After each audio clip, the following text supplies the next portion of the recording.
Hey guys, what's going on? Today we're going to learn the serve. Let's go over the grip, guys. Continental grip, 3 fingers on the bottom, one slightly further up on top, like you can chop something. Hiya. Grip tension cannot be too tight.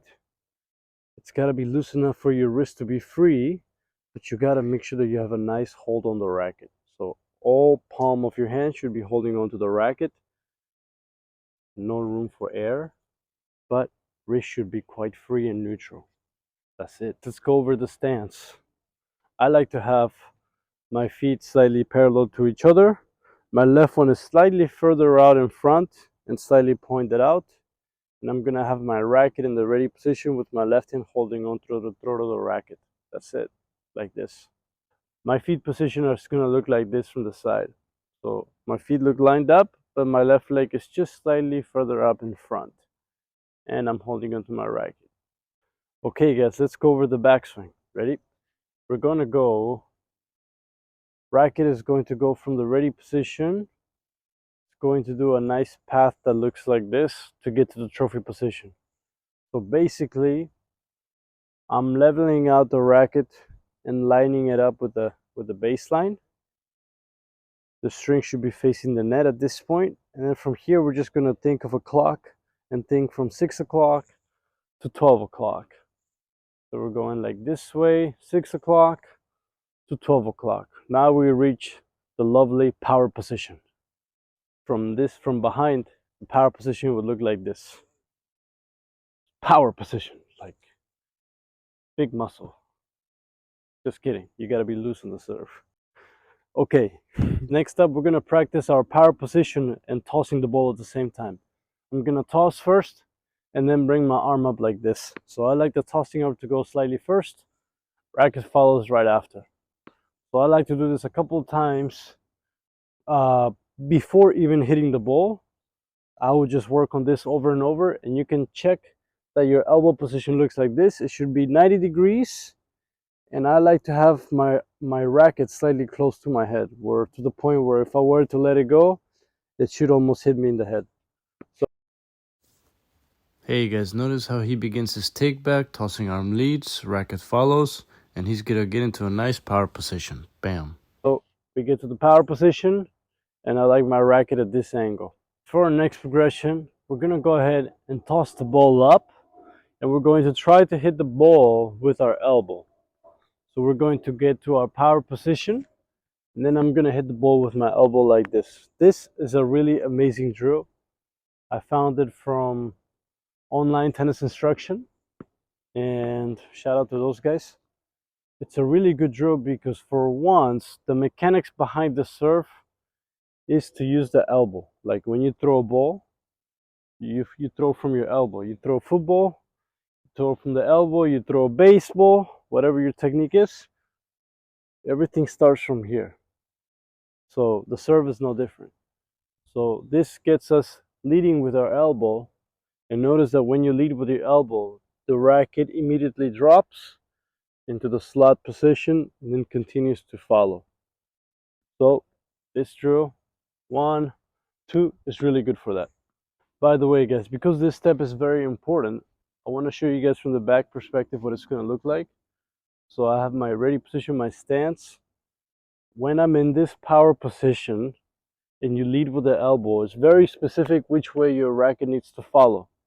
So the path of the racket is always going to go like 1 and then 2. But you got to make sure that the racket drops in this specific manner.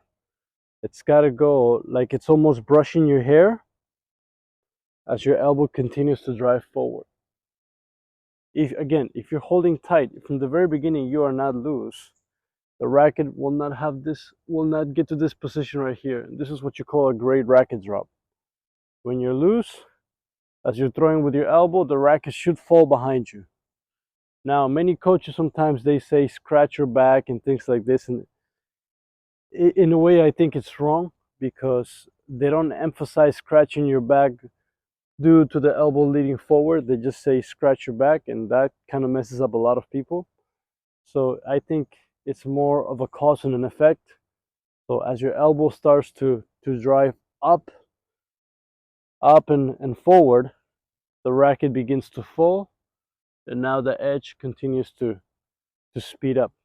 So we're basically just trying to do a nice loop, and then we're going to accelerate really hard and throw the edge. Just imagine yourself being a pro. You missed a shot in the net and you want to break your racket.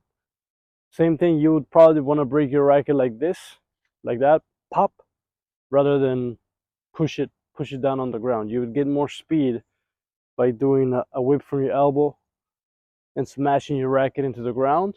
It's the same concept, but you're going up.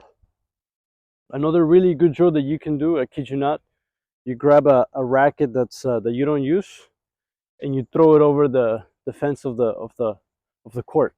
So you start throwing your racket over the fence, but again, you're gonna lead with the edge of the racket.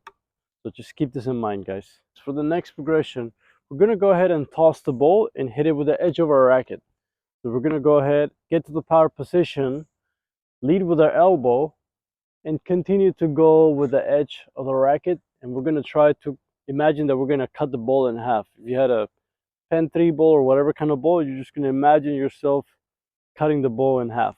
So basically, you're trying to go like this, and you're trying to hit the ball in the middle. Now, don't be discouraged if you do not hit it.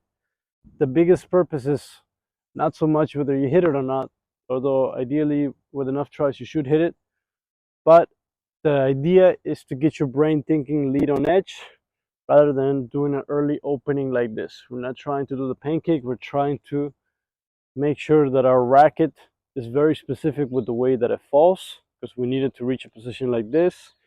We don't want to go like open. We don't want our arm to go far away. We want to keep everything close to us.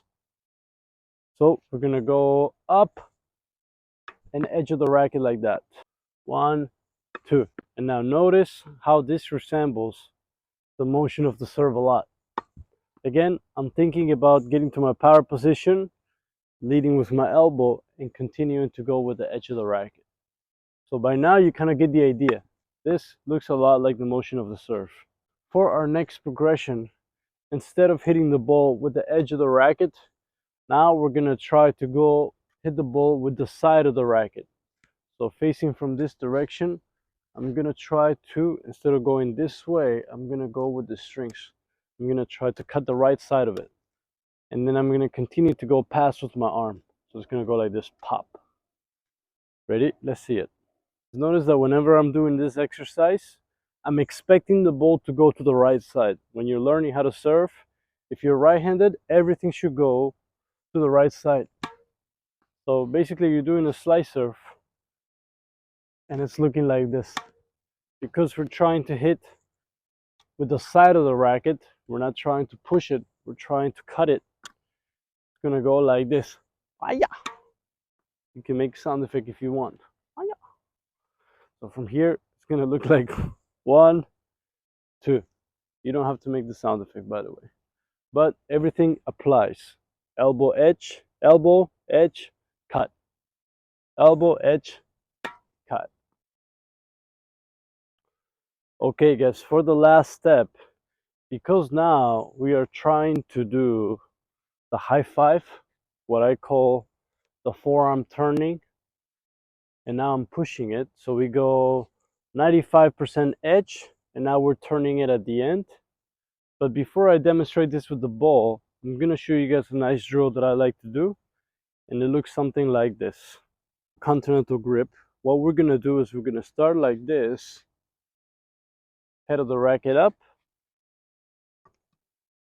edge facing forward. We're going to go down with the edge like this, and we're gonna turn our forearm at the end, at the last second. So it's like you're going this way, and then you're turning it, and then everything is gonna stop just slightly past contact. So this is a really good drill to do.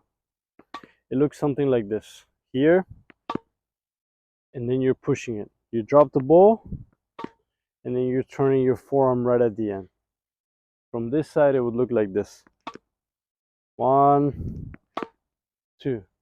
Now this, what you call like snap or turn of the racket, it's not really done by your wrist be careful with this motion. It's actually your whole forearm turning. So you're turning the forearm and maybe tiny bit of the shoulder. But it's primarily from the forearm, like this. Now for the end part. Now we're gonna go ahead and do the full motion and turn the racket at the end. So we're gonna go to our power position. We're gonna lead with the elbow and we're gonna add that little high five at the end. And again, that drill that we did earlier, where you go edge, edge, turn at the end, edge, edge, turn, you're gonna apply that same feeling at the top. And then the arm's gonna continue to follow through and end up in the left side. Ready? Let's see it. 1, 2. 1, 2. Let me make sure my toss is nice. 1, 2, and I did a video on the toss, so if you need to see that one, check it out. That's a short video. 1, 2. So hopefully you guys saw that I reached the power position, elbow led the swing. I'm going 90% of the way or 95% of the way with the edge of the racket to give you guys a visual. And then the last 5% I'm turning it, and then I finish through. So it looks like this. Bam. If you want to know, another aspect of the motion is whenever I get to contact, my body is not fully open. It's only about halfway open, and then I continue to rotate after the arm motion is done. So whenever you watch the pros, they don't serve and open up their body very quickly. They actually remain about the 45. And then after contact, they continue to rotate. So it goes racket up, racket finish. We can take a look at the master at work. Notice his motion is completely fluid, very effortless. Yes, he's using his legs, but he does it to perfection. Like and sub, guys. Thank you so much for watching. Take care. Okay, guys, hopefully you enjoyed the content. Good luck with the serve. Up and finish. We'll see you guys in the next video.